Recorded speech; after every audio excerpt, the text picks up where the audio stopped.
Empire.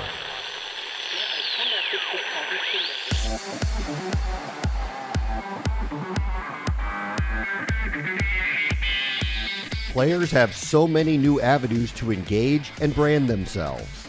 I'll start by saying that we embrace new technologies at One Team, and as a group, as the games group at One Team, we've been very excited about the emergence of blockchain gaming and NFTs writ large. Taking a step back, we view NFTs and Web3 as enabling technology.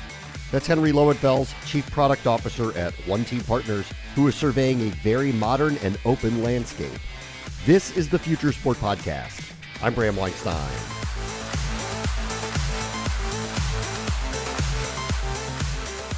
Web3, NFTs, social outlets, NIL.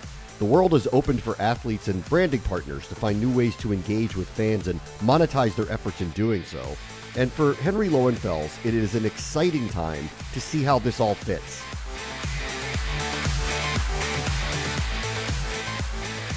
Our guest this week is Henry Lowenfels. He is the Chief Product Officer at the One Team Partners, which is a licensing, athlete marketing, and media group that was launched in 2019 as a joint venture between the NFLPA, the Major League Baseball Players Association, and Redbird Capital. And their goal is to maximize the collective value of athletes' rights through all sorts of means. Hi, Henry. How are you? Nice to meet you.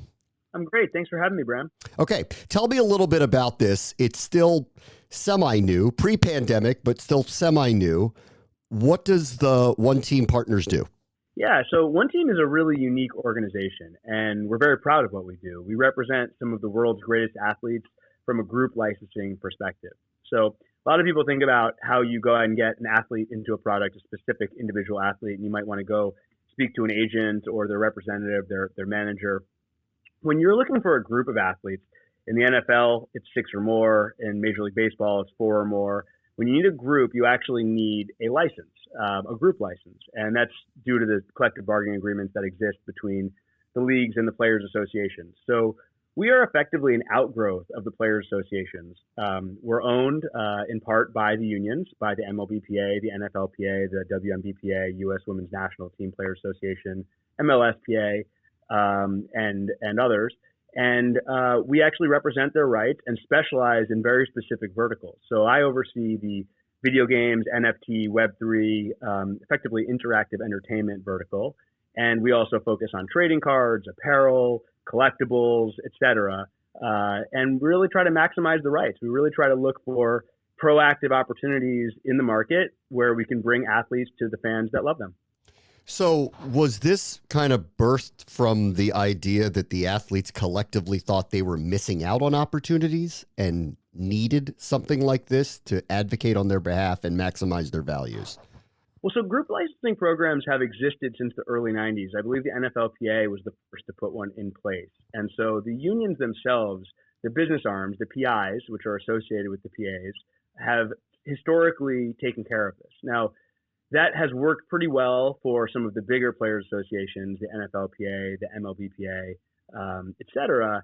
It's been more challenging for some of the less well-staffed players associations, such as the WNBPA or the MLSPA. So where we come in is we brought in specialists and, folks who really are domain experts from specific industries. I spent the last 20 years in the entertainment world, the last 10 of which in mobile gaming, really cutting my teeth and understanding how do you drive growth and success in the world of games? Yeah. Not just with sports IP. I happen to be a sports fan, so it's the glove fits. But when I heard about One Team, what was really exciting was the specialization and the focus. It was the attention that the unions were paying to this really, really exciting opportunity to drive growth in these specific verticals, starting mostly with trading cards and video games, but really moving out from there. Okay, so let's talk about some of this new stuff, and maybe we'll start with the older stuff. The Madden franchise has been around for, 25, 30 years now. There are a number, obviously, of other video games that are out there, and they are obviously big business for the players and for yourself. Could you kind of talk about the relationship to those franchises now and how the players are trying to maximize their efforts within the gaming community? Absolutely. So, just quick anecdote personally, I got my first experience playing Madden when I was 8 years old at my friend Andrew's house on his Sega Genesis, and went on a year-long campaign to convinced my parents to buy us a Genesis, even though we were a Nintendo family, because of one game, Madden, and I have played that game for over 30 years straight. So I'm a big fan of the franchise, and that is part of what drew me in the first place. We do continue to work very actively with those franchises and those longstanding game products that we've been a part of. So, Madden is a great example where not only are we providing the license and really, helping them to represent the players in the best light and bring them to fans in the ways that fans really love them, but we're also working with them on the marketing side. So we do a tremendous amount with EA around ratings reveals, around certain campaigns and big beats that they have around Halloween or Christmas. We did the NFL Pro Bowl virtually a couple years ago and did it once again last year in kind of an esports setup where it was played in the actual game of Madden by celebrities. And so what that does is, really bring fans closer to these folks who they see on the field as these incredible athletes, but personalizes them. It's sort of, you have a more of a direct relationship when you see your favorite quarterback playing Madden and talking crap to Snoop Dogg, and so it's a kind of experience that we think really, personalizes the experience for the athletes and the fans, and is just sort of an addition to what we can do on the licensing side. We're obviously bringing that to bear across the board. So EA and Madden is a long-standing partner, but as we launch new products, things are becoming even more innovative. And as we start to think about ways via social media, via NFTs and Web3 products, where we can really have direct interaction between players and fans, some of the marketing opportunities on top of the licenses we provide are really, really exciting. The sports gaming obviously is an easy correlation to what you're doing. What about alternative gaming? Fortnite, Roblox, Minecraft, these types of very popular games.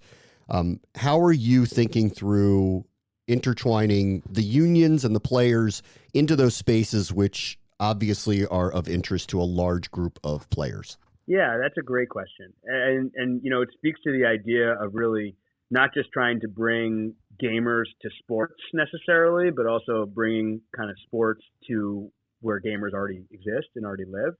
And we believe in that for sure. So Fortnite's a great example. We have a great relationship with Epic. We've had a program in place for the past couple of years where you do see player jerseys and even players sometimes enter into the game in various forms, whether it's some of their emotes, their dances. We did something last year with Justin Jefferson, which was kind of a touchdown dance play inside of Fortnite. That's how my son learned it, by the way, which nice. As a massive football fan was like, if this is how he's going to interact with it, I'm okay with that. He's of a different generation. As long as he ends up loving it the way I loved it, I don't care how he got around to that. And that's how he learned the gritty, really. I learned about the 46 defense from Madden, and your son learned about Justin Jefferson's touchdown dance from Fortnite. So I think times are changing a little bit, but still, I'm glad that video games are providing the entry point. So Fortnite, we do things like that. We think about those as what we'd call integrations into, existing products, where we're not trying to completely change the game necessarily, but we're really trying to bring the flavor of our intellectual property and the players that we represent. Another way of doing it is around the game. Esports and competitive gaming is something that is really exciting to us at One Team. We actually have a focus on that and are expanding into working with professional gamers. We have a deal with the LCSPA, the League of Legends North American League, and their Players Association. And so we're actually going to be representing those athletes in the same way we represent NFL athletes.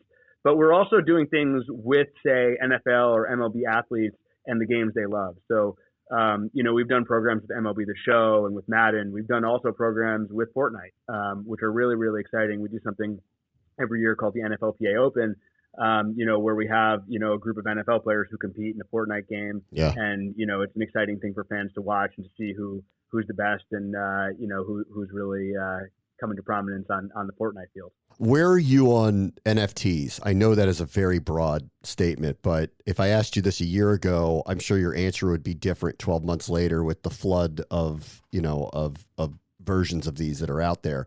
How do you kind of look at that now as you move into the future? Yeah, so I'll start by saying that we embrace new technologies at One Team, and as a group, as the games group at One Team, we've been very excited about the emergence of blockchain gaming and NFTs writ large.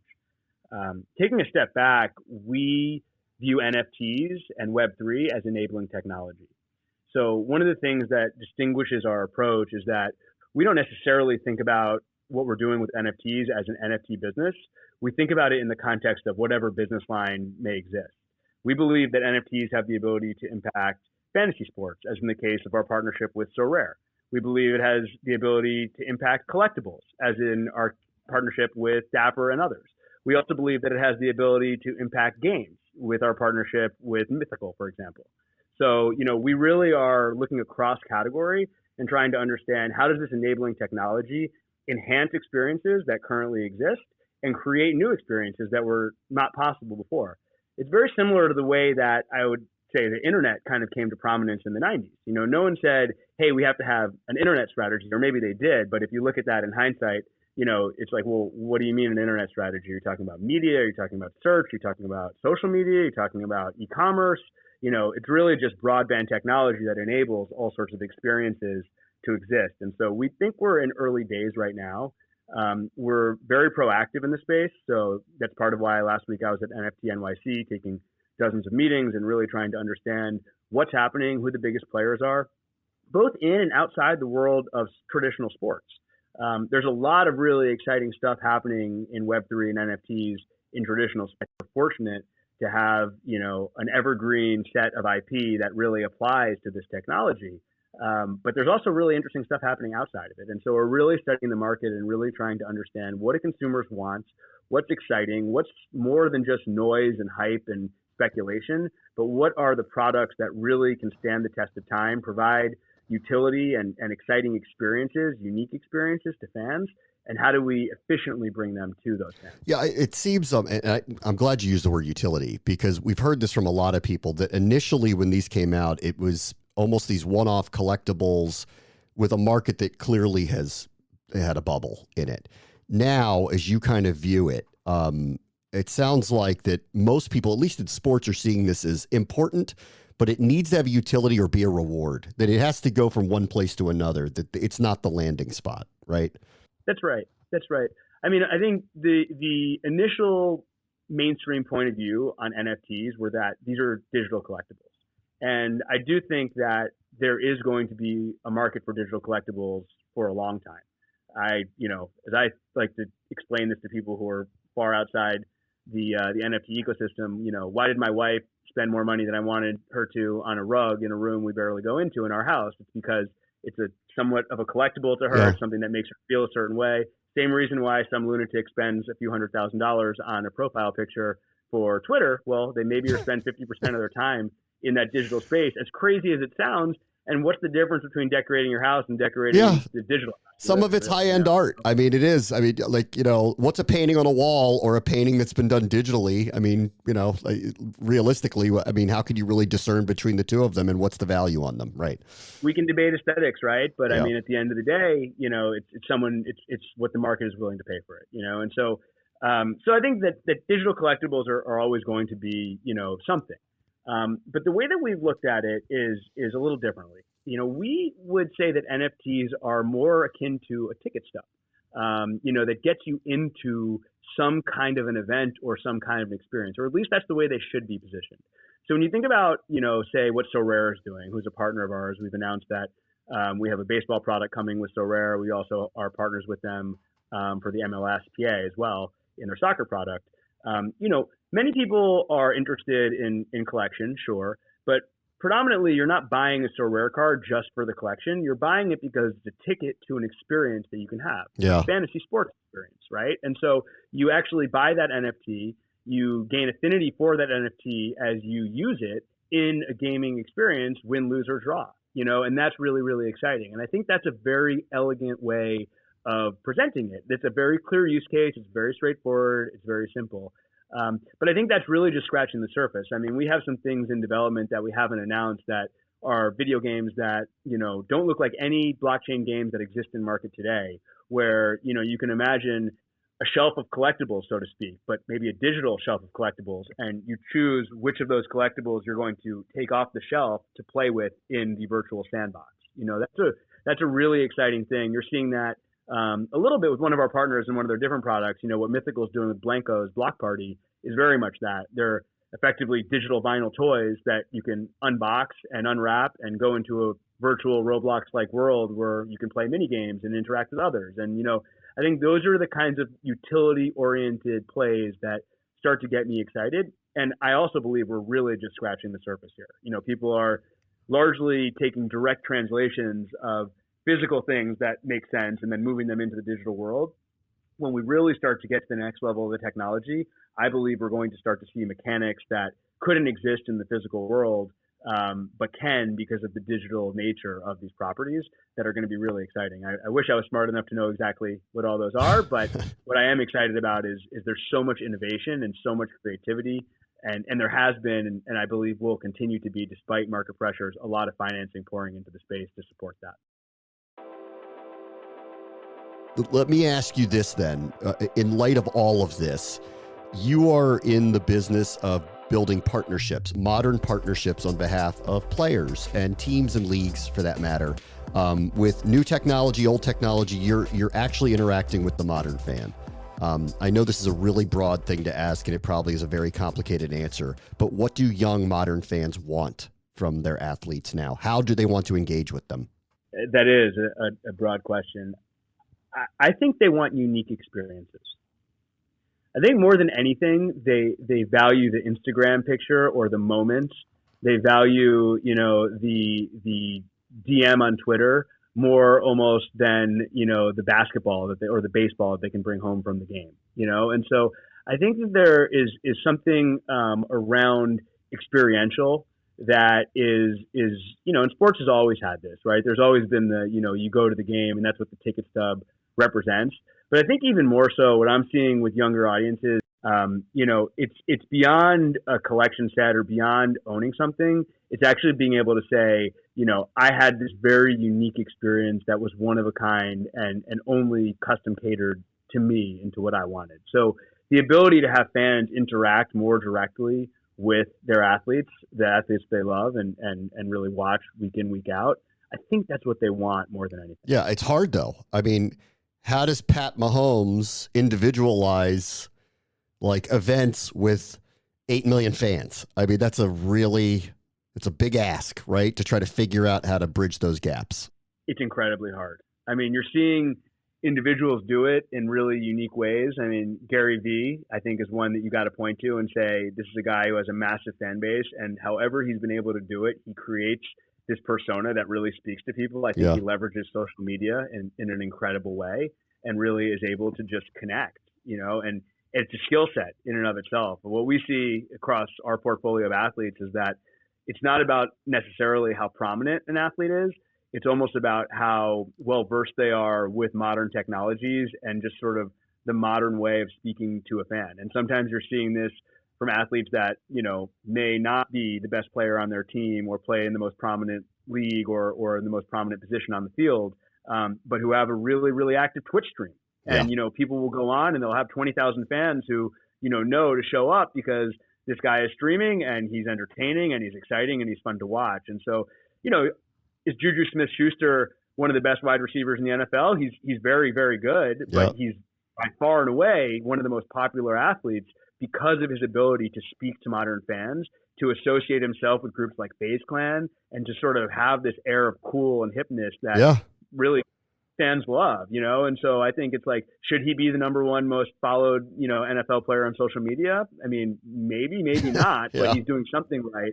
And, people really love him. And I enjoy following him. He creates great content. Yeah, listen, it's a different world. I mean, Pat McAfee in my world was a punter. Now he's one of the most popular broadcasters. It's really amazing. And he's leveraged social media in a very interesting way. All right, let me ask you two more broad topics, then I'll let you go.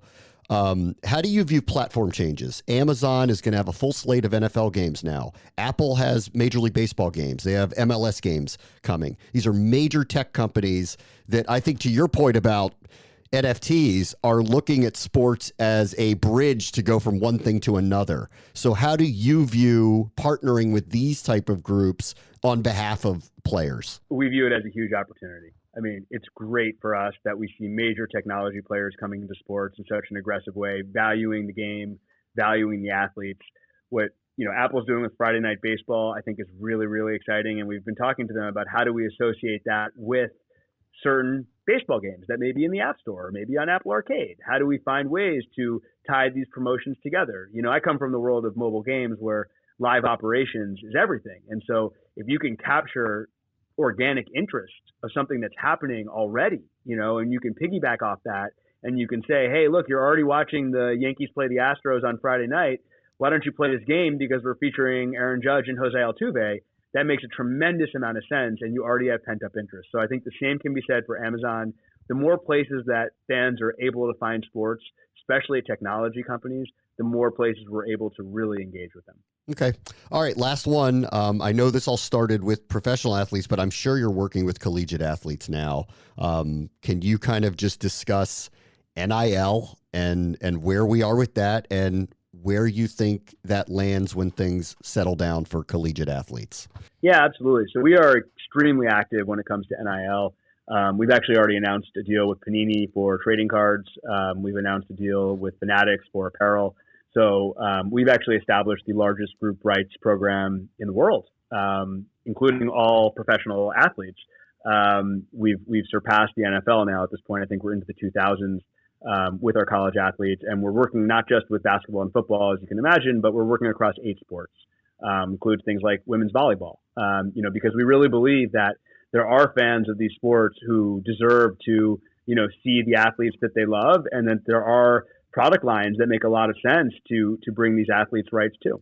So we're very, very active. We have not yet announced our first big video game deal, though we're in talks with a handful of publishers, and there's a lot of excitement in the space.